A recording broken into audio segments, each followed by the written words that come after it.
여러분 안녕하십니까? 주말 잘 보내고 계십니다. 이번 주 주말은 또 그냥 주말이 아니라 설 연휴니까 새해 복 많이 받으십시오. 이거 설에는 중국 폐렴 이거 요즘에 심각한데 여러분들 아주 각별히 손발 잘 씻으시고요. 그다음에 면역력을 잘 드시는 것도 잘 드시지만 우리 또 우리 오늘 초대 손님 양일국 박사 모셨습니다. 어서 오십시오. 예. 응안을 드세요. 어디 보고 인사를 드려야 되죠? 여기 보고 인사. 안녕하십니까? 인사하기 전에 우리는 이거부터 설이니까 선물 줄 거 없고 이걸로 이거, 면역력을 높여야 돼요. 현장에서 먹는 건가요? 이거 현장에서 바로? 먹는 거예요. 이거 바로. 네. 당혹스럽습니다. 이게 전혀 이게 이게 고려 홍삼정인데요. 예, 지금 저희가 반가에 밑에 보면은 타격 50% 선배님. 아니요. 이 밑에 뭐 정보란이 있습니다. 그 URL 주소 있으니까 거기 들어가시면 상품 설명이 있고 주문하시는 방법이 있으니까요. 관심 있는 분들. 면역력. 이거 진짜 면역력. 저를 불러놓고 홍삼을 막 소개하니까 아무나 다 불러놓고 그래요. 자, 전 자유총연맹 대변인이셨는데 양일국 박사. 오늘 우리 사회 지금 지금 중고등학생들 교육 문제가 심각하거든요. 좌파 편향 교육, 전교조가 확 장악하고 이상하게 교육시키고 있는데 실태를 낱낱이 좀 파헤쳐 보도록 하겠습니다. 자, 어떤 상황입니까? 전에 이봉규 박사님하고 전에 팟캐스트 같이 할 때 그때도 이제 K 출판사 좀 우파 성향 교과서가 나온다고 할 때 왜 기억나시죠? 온 동네에 다 프랭카드가 걸리고 그렇죠. 뭐 안중근 의사를 깡패 뭐 이렇게 테러리스트라고 쓴 교과서라는 그런 허위. 그때 소위 말하는 좌파 진영이 뭐 국정교과서라든지 그런 우파 성향 교과서가 다양성이 보장이 안 되고 뭐 획일적이라고 그렇게 욕을 했는데 정작 지금 이제 그들의 시대가 와서 8개의 교과서를 자유롭게 출판을 한 다음 이제 전국 학교가 골라 쓰는 것인데 그 8개 교과서가 어떻게 자로 잰 듯이 색깔이 한쪽으로 완전히 좌편향 일색으로 획일적으로 돼 있다는 점을 일단 좀 많은 분들이 우려를 하고 있고요. 일단 지금 다음 달에 이제 개학하면 바로 현장에 투입되는 책들입니다. 그래서 어찌 보면 좀 늦은 측면도 있어요. 이런 얘기를 지금 한다는 것이. 그래서 뭐 모든 이야기에 앞서서 우리가 정권을 뺏긴 게 잘못이다. 그렇죠. 뭐 그런 얘기를 안 할 수가 없게 됩니다. 그러면 먼저 자세히 어떤 상황인지 짚어보겠습니다. 조선일보가 정말 CG로 정리를 잘해 주셔서 제가 좀 덕을 봅니다. 이제 요 모든 이제 쟁점들에 앞서서 제가 말씀드리고 싶은 거는 지금 교과서를 둘러싼 이 논쟁을 이해하기 위해서는 최근 100년 동안의 그 현대사의 두 물줄기를 이해를 해야 됩니다. 하나가 이제 우리 대한민국이 택한 물줄기입니다. 개인의 자유를 존중하는 그런 시스템. 그다음에 아니다. 개인은 집단 속에 있을 때 의미가 있는 거다. 소위 말하는 전체주의.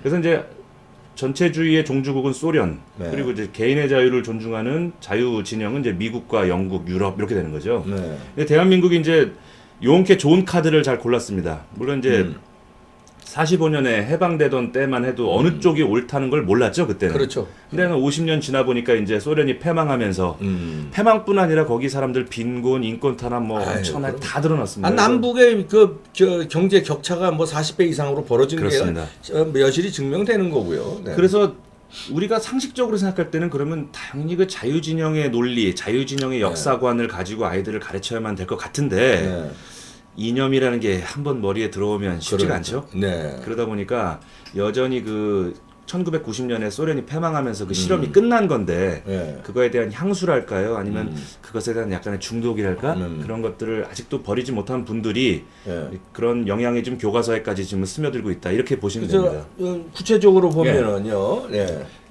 그래서 대한민국이 미국을 중심으로 한 자유진영에 편입해서 풍요를 구가한 부분들은 의도적으로 누락하거나 그런 부분들을 의도적으로 언급하지 않는 거죠.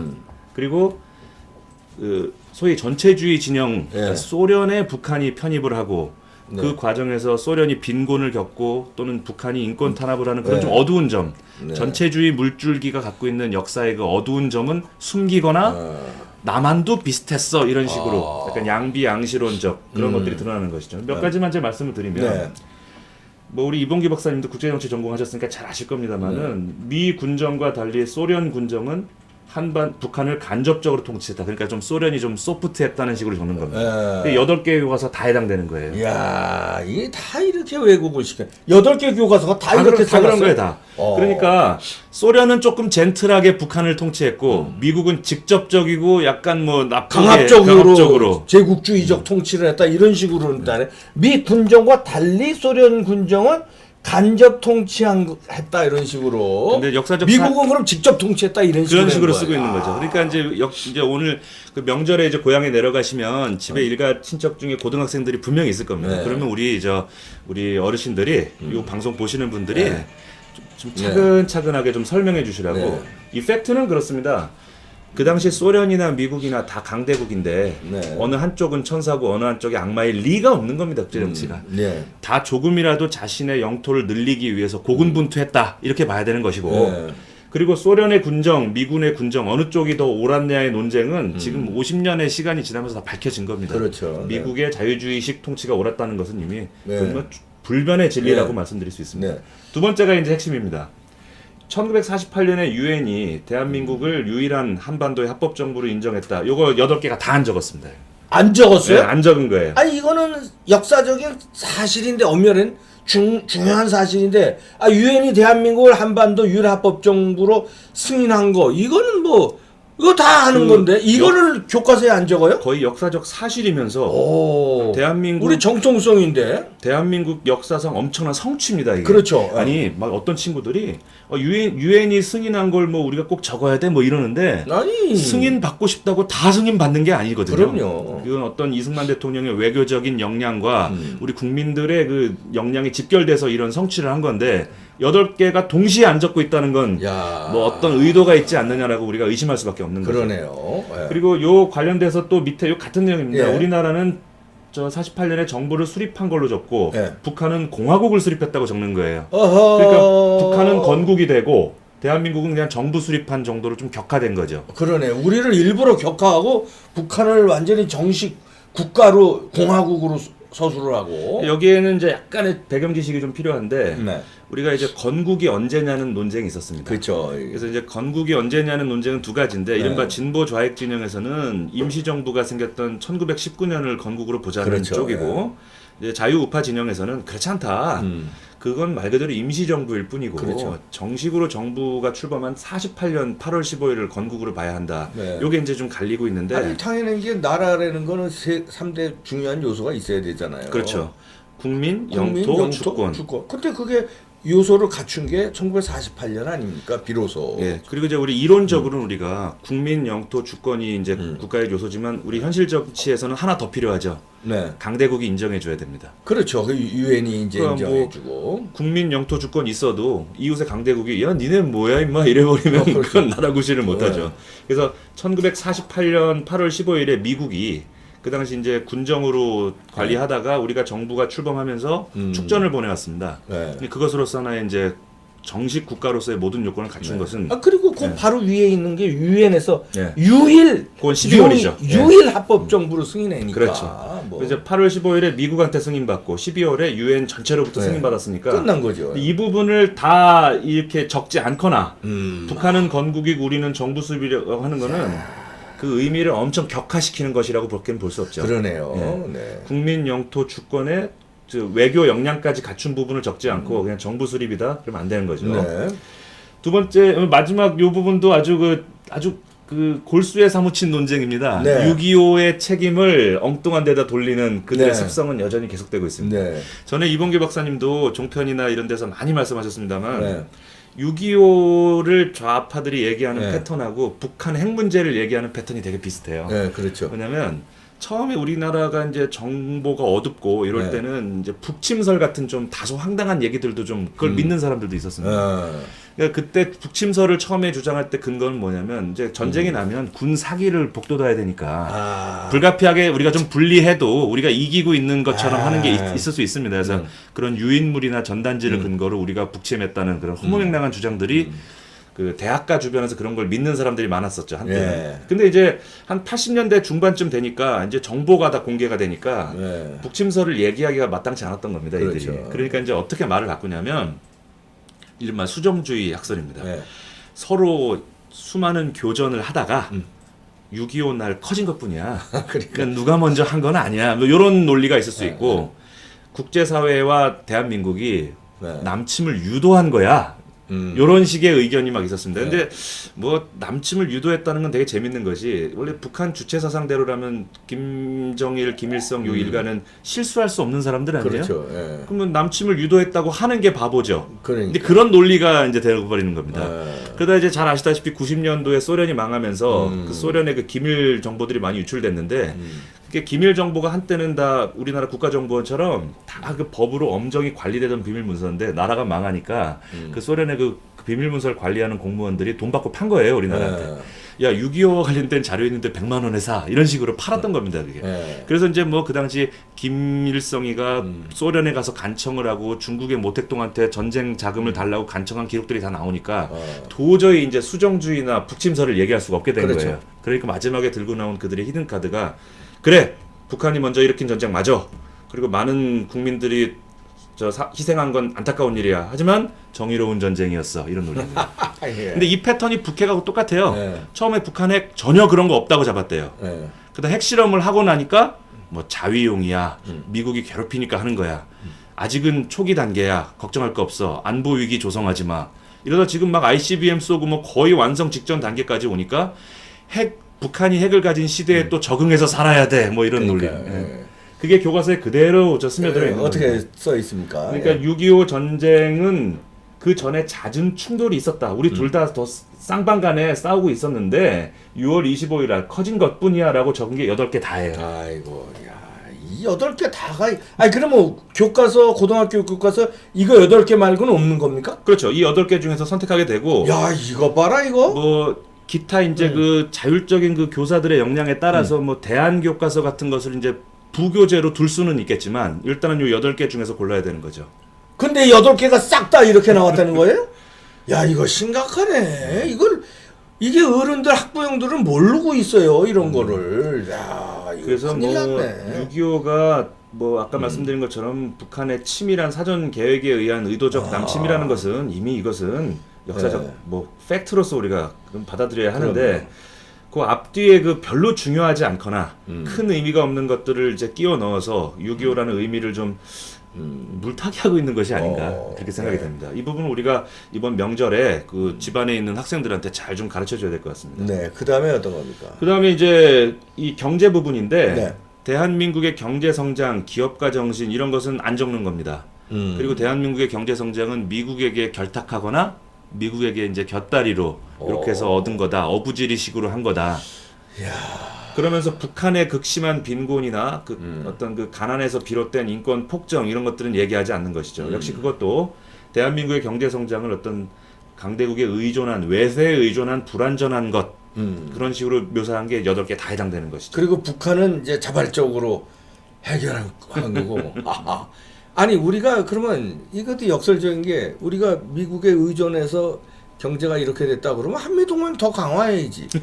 주들아 아유 미친놈들이네. 이거. 저는 좀 거기에 대해서 박사님 말씀을 동의하면서 미국과 친구 관계가 됐던 나라는 셀 수 없이 많아요. 근데 미국하고 친구가 됐다고 다 부강해진 거 아니거든요. 그렇죠. 그럼 미국과 좋은 관계를 유지해서 우리가 부강해졌다는 그 자체가 우리의 성취고 자랑스러워해야 될 부분이지. 그렇죠. 야 미국이 도와줘서 이룬 거니까 그거는 훌륭한 거 아니야. 네. 그러니까 저는 좀 이 역사 교육 아니 훌륭한 선생 밑에서 교육받은 애들 다 그러면 저 서울법대 가고 서울의대 가요? 그렇지 않죠. 아니잖아요. 거기서 뭐 그런 거 아니에요. 예. 저는 모르겠습니다. 제가 역사 교과서 쓰신 저자분들 실명 언급하진 않겠습니다만은 우리나라 역사 교과서 쓰시는 분들은 좀 소심하고 나약한 분들인 것 같아요. 왜 그런 느낌을 받냐면 그냥 쿨하게 나는 북한의 역사가 더 자랑스러운 역사라고 생각해. 나는 대한민국의 역사보다는 북한이 더 정통성이 있다고 생각해. 좀 대놓고 얘기하면 안 돼요?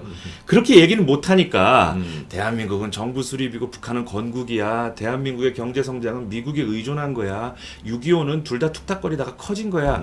자꾸 뱅글뱅글 뭔가를 숨기고 돌린다는 느낌을 좀 받아요. 아니 그리고 저는 이제 오늘도 확신한 건데 이 역사 학계가 이 좌파가 많거든요. 그렇다고 역사 들었습니다. 좌파가 많은데 저는 김일성 장학금이 생각나고 오. 돈줄이 생각납니다. 뒤에서 걔네들이 돈이 좀 있을 때 지금은 이제 돈이 없어서 허덕거리지만 우리 그 주요 인사들 특히 교육에 영향을 미치니까 그 교육을 왜곡시키기 위해서 돈을 많이 뿌렸다는 설이 있어요. 네. 그러니까 말하자면 이게 뒷자금을 대주는 거예요. 아니 돈 없잖아요. 역사 공부한 사람들 뭔 돈 있어? 아 뭐 용돈 하시라고 그러든지 아니면 뭐 그러면 돈을 받으면요 일단은 그쪽에 나한테 생활비를 대준 사람한테 말하자면 그쪽에 친근감이 갈 수밖에 없어요. 근데 북한한테 돈을 받았네? 그럼 그쪽으로 사상이 북한은 좋은 집단? 나만은 내가 취직도 못하고 내가 지금 역사학과 나왔는데 내가 지금 학교 선생도 제대로 못하고 이 새끼들 나쁜 새끼들 이런 인식이 젊었을 때부터 딱 있는데 어떻게 여차여차해서 취직되고 선생이 되고 역사학자가 됐네? 그다음 근데 그 뒷자금은 역사학 박사를 받기 위해서 뒤에서 자금을 받은 거야. 생활비 뭐 등등. 그러면 내가 박사가 됐어. 그런데 이렇게 기술할 때는 그쪽을 좀 아름답게 미화하는 거죠. 아니 제가 아니 의심이 갑니다. 이거 추측이에요. 추측이고 의심입니다. 네, 근데 추측. 제가 이렇게 학위하고 나서 네. 한국자유총연맹 있다가 이제 좀 야인으로 이렇게 살아보니까 한 1년 정도 야인으로 살아보니까 지금 그 말씀이 좀 공감이 가요. 지금 제 처지에 누가 생활비를 좀 도와줬거나 그렇지. 어려울 때 이렇게 밥 한 끼 사주면 그 사람이 인지상정으로 그거 잊기가 쉽지가 않다고요. 굉장히 고맙고 그 사람의 어떤 사상이나 이런 것까지도 굉장히 편드는 거 아니에요? 그렇죠. 내가 왜 정치인들하고 잘 술이나 밥을 안 먹냐면은 비판을 못 해요. 이게 아니 남자끼리 그러잖아. 한잔 합시다. 그럼 뭐 얼떨결에 나가서 한잔 하다 보면 그 다음에 그 사람이 문제를 일으켜. 예를 들어서 그러면 이거 비판을 해야 되는데 가면서 너무 친하게 술 먹었는데 내가 만약에 양일국하고 친한데 양일국이 사고 쳤어. 예를 드는 거예요. 근데 내가 여기서 양일국이 비판 못 한다고 얘기를 아예 입 닫는 거예요. 그렇죠. 그냥 그런 식으로 미리미리 그때 김일성 장학금이라는 명목으로 아주 우리 사회에 독보섭처럼 쫙 퍼진 돈들이 있거든요. 그 아마 좋은 시절이 오면 지금 아마 박사님 말씀하신 게 다 백일화에 밝혀질 거라고 생각합니다. 독일의 경우는 동독이 1991년에 망해서 이제 통일하기로 합의했잖아요. 사실상 이제 독일 통일을 많은 사람들이 막 우호적으로 서로 교류해서 하나가 된 것처럼 얘기하는데 소련이 망하면서 동독이 망했고 그걸 서독이 흡수한 거죠. 그렇죠. 근데 동독이 패망한 직후에 이제 원래 이제 자유진영하고 공산진영이 이제 흡수가 되면 제일 먼저 하는 일이 우리로 치면 국정원이 저쪽 상대방 나라 국정원 창고 터는 거예요. 그렇지. 제일 중요한 자리인데요. 정보가. 근데 그 좀 자료마다 조금씩 편차가 있긴 한데 패망하는 그날 서독에 암약해서 액티브하게 활동했던 간첩이 4만 5천에서 5만 받다는 거예요. 그러니까 모든 국가의 스파이전은 그 국가의 명줄이 끊기는 날까지 그것은 진행된다고 보는 게 지금도 여기 저 간첩이 황장엽 선생이 5만 명이라고 그랬는데 지금 저는 더 늘었다고 봅니다. 지금 대놓고선 광화문에서 저 김정은 찬양 대놓고 하는데 참 그런 세상에 그러니까 저는 이 역사학자들이 이런 이 좌파의 생각을 가진 거는 그런 뒷배경이 있다 이렇게 봅니다. 그 이 방송 보시는 그 역사 교과서 관계자분들이 있다면 뭐 그것이 아니면 아니라고 좀 성명을 좀 내주셨으면 그리고 좋겠습니다. 저희 방송에 나와 주십시오. 그럼 그분의 주장도 저희가 실토록 하겠습니다. 정말 그 의미 있는 저는 추측입니다. 추측. 왜 이렇게 8군데가 다 이러냐 이거지 나는 의심스럽다 이런 얘기예요. 그 국정교과서 만들려고 했을 때 그 반대했던 논리가 획일성 아니었어요? 근데 8개로 자유롭게 만들어졌는데 어떻게 이렇게 판박이가 되죠? 그러니까요. 그다음에 또 우리가 또 이제 격분하게 되는 부분이 이제 북한의 천안함 사건을 이제 안 적거나 이상하게 적는 겁니다. 그게. 이상하게 어떻게 이상하게? 예를 들면 그 극단적으로 객관화시켜 적는 거죠. 침몰했다. 그건 다르죠. 어뢰에 맞아서 폭침한 거하고 침몰했다는 건 하늘과 땅 차이죠. 뭐 엔진 고장으로 침몰했다 뭐 이런 식으로 보는 거예요? 그리고 아예 요 교과서 2개는 그래도 천안함을 언급한 겁니다. 그러니까 누락이니까 요 하나 둘 요 6개의 교과서는 안 적었거나 제대로 안 적은 겁니다. 큰 문제인 거죠. 근데 이제 천안함에 대해서는 상당한 음모설이 지금도 구글에 치면 많이 나와요.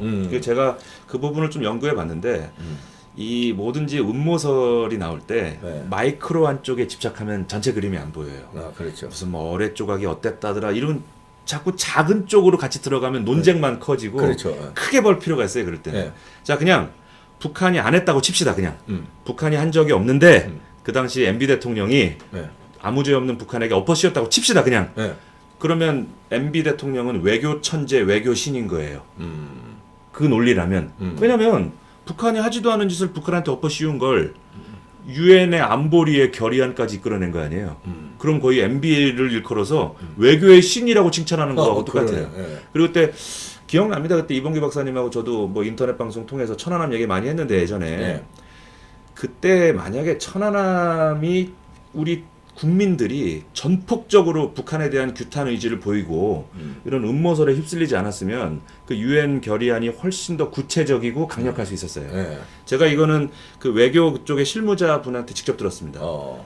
러시아 쪽에 가서 얘기했다는 거예요. 러시아 관계자한테. 야, 이거 어뢰도 나오고 증거도 나왔는데 좀 화끈하게 좀 협조해 줘라. 그랬더니 러시아 관계자가 그러더라는 거예요. 야, 대한민국 니네 나라 대학생들도 안 믿는데 러시아는 왜 도와줘야 되는 거냐? 우리는 심정적으로 북한하고 가까운 나라인데 대한민국의 대학생들도 안 믿는 걸 우리가 어떻게 지지해줘? 이랬다는 거예요. 그리고 그 당시 그 음모설이라고 나왔던 것들 보면은 지금 아주 어이없는 경우가 많죠. 예를 들면 어뢰에 무슨 빨간 뭐가 붙어 있으니까 이게 멍게라 이거야. 근데 동해에 무슨 멍게가 있어. 그런 수준의 음모설에도 휘둘렸던 겁니다. 나중에 그 빨간 조각을 떼서 분석해 보니까 그건 생명체가 아니었고 플라스틱 같은 거였고.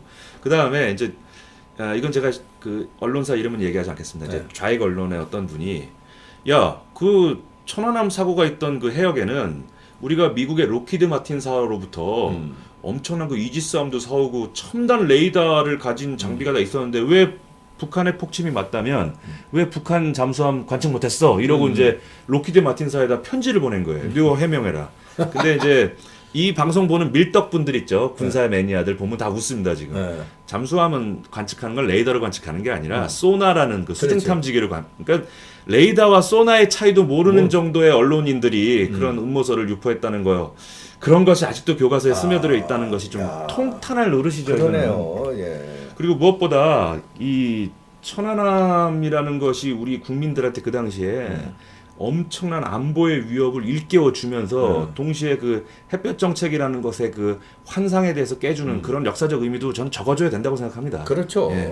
아니 그리고 세월호 가지고 아직까지 울겨먹고 대통령을 탄핵시키고 대통령을 감옥에 집어넣고 그 수많은 사람 기무사령관 우리 친구도 죽게 만들고 이렇게 저 지금까지도 선배님 친구분이셨죠. 지금까지도 이러는데 그거는 막말로 얘기해서 그분들 가족들한테는 안 된 얘기지만 그분들 가족들은 안타까워요. 누가 가족들 안타깝지 않고 그 어린 학생들 죽은 거 안타깝지 않대. 그러나 그거 일부러 그렇게 만든 거 아니고 그분들이 국방의 의무를 다해서 싸우다가 그런 거 아니고 수학여행 가다가 악덕 업주인 유병원의 그 해운사의 악덕 업주의 배가 잘못됐고 이상한 선장 이준석이라는 선장이 판단 잘못하고 책임 회피하고 빤스 입고 도망가고 그 다음에 그 뒤에 해경이라든가 구조가 원활히 못해서 여러 가지 국가의 어느 정도 책임은 있지만 원인적으로 볼 때 그게 그렇게 지금까지도 이게 울겨 먹을 거냐 이거죠. 그런데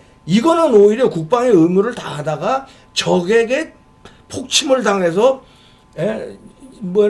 전사한 사건이잖아요. 그러면 이건 적에게도 우리가 따질 거 따지고 이거야말로 맞다나 이 가족들이라든가 희생자들한테 우리가 좀 기려야 되는데 이거는 막 아주 차이가 엄청난데요. 이 배상금이라든가 이런 것도 그렇고. 그냥 이거 뭐 논쟁이 있을 수 있으니까 제가 말을 좀 조심하게 되는데 이 당시에 천안함 유가족들이 성명을 낸 게 지금도 인터넷에 남아 있습니다. 우리도 자식 시신 수습하고 싶고 우리 가족으로서 우리 아픔이 있지만 그 수색 작업하는 과정에서 더 이상의 희생자가 나길 원치 않기 때문에 그러니까 수색을 수답했잖아요. 중단해 줄 것을 요청한다. 그러니까. 그거 보고 많은 국민들이 눈시울을 적시고 그랬습니다. 그런 점도 우리가 기억해야 된다고 그럼요. 생각합니다.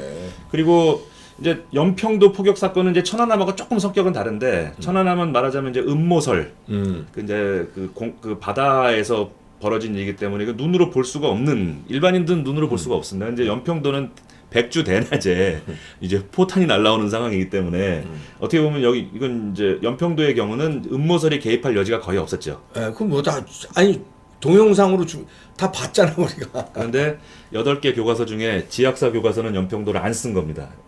야, 이걸 안 쓴다는 게 야 이건 철판도 이런 철판이 없다. 지학사. 야 어떻게 이거를 안 쓰냐? 뭐 이 엄청난 사건을.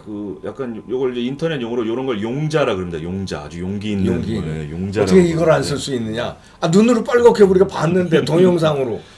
글쎄요, 역사라는 것은 그 사가가 어떤 이야기를 쓸지 말지를 결정한다고는 하지만 남북한 관계에서 연평도 사건을 뺀다는 것은 그건 아마 정상적인 사관으로서는 상상할 수 없는 일이라고 생각합니다. 그 외에 뭐 다 알려진 상황입니다만 아무래도 좀 북한의 우호적인 정책을 보였던 김대중 노무현 지금 문재인 대통령까지 엮어서 좀 칭송을 하고 교과서에 북한을 조금 현실적인 적으로 간주하고 우파적, 보수 우파적 또는 현실주의적 접근을 했던 정부는 부정적으로 서술한다. 이것도 8개가 다 해당되는 것으로 8개가 다. 이명박 박근혜 정부는 부정적으로 서술하고 김대중 노무현 문재인 정부는 우호적으로 서술하고. 근데 물론 이 부분은 약간 토론의 여지가 있는 부분이 햇볕 정책 시기에 그런 유화 정책이 옳은 것이었느냐 아니면은 박근혜 정부나 이명박 정부의 그 원칙론이 옳은 것이었느냐는 뭐 우리가 좀 미래에 통일이 된 다음에 역사적 평가가 있을 부분입니다만은. 그렇죠.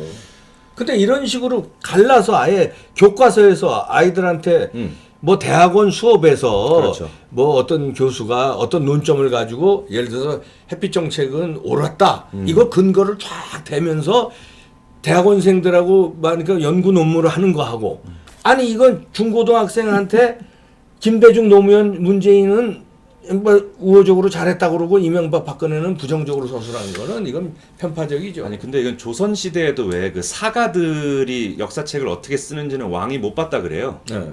그 조선 시대에도 그 역사를 적는 거에 대해서 살아있는 권력이 개입할 수 없게끔 했다는 거예요. 네.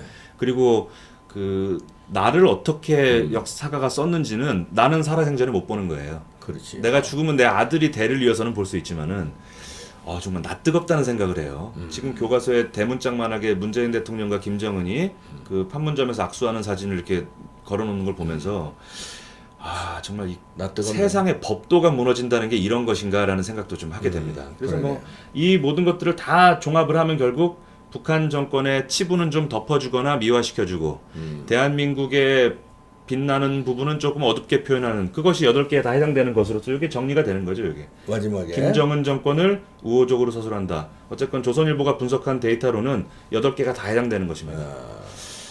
이런 부분들을 볼 때 두 가지 생각을 하게 되는데 첫째는 아까 말씀드린 것처럼 이게 누구 탓할 문제가 아니라 정권을 뺏긴 우리 잘못이다. 이렇게밖에는 제가 그런 부분이 있고 당장 3월 달에 이 교과서로 수업을 합니다. 애들이.